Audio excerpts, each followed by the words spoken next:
Qarşılıq qanunu, reciprocation, qarşılıq qanunu. Görə bu nədir? Biz başqalarının bizə etdikləri lütfün əvəzini qaytarmalıyıq. Buna borcluyuq.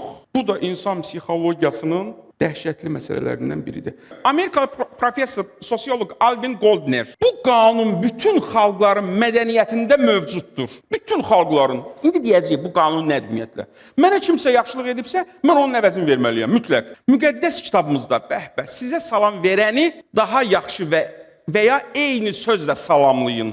Nisa surəsi 86-cı ayə. Və izə huyyitum bi təhiyyetin fəhayyu bi əhsənə minha. Sizə kimsə bir yaxşılıq etsə, təhiyyət burada salam mənasına tərcümə ediblər. Amma bəlkə də salamdan da başqa mənalar olar da ümumiyyətlə. Siz onun əvəzində ya olduğu kimi deyin, ya da ondan da daha yaxşısını qaytarın. İndi sizə bir dənə sual verim. O gün dərsdə dedim şirkətdə. Dostlardan biri qəşəngdir. Çatıram, dostuma deyirəm salam. Mən birinci başlayıram. O da deyir salam. Necəsiz? O da deyir çox sağ olun. Yaxşıyam. Siz necəsiz? Deyirəm təşəkkür edirəm. Sual. Sizcə burada bərabər olduq? Niyə? Necə?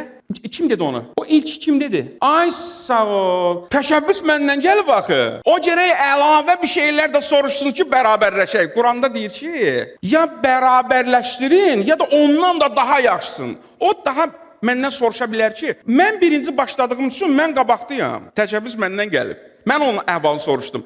O mənim soruşduğum eyni sözləri qaytarsa hələ bərabər olmuruq. O əlavə soruşmalıdır ki, işlərin necədir, uşaqlar necədir, məni üstələməlidir ki, tarazlansın.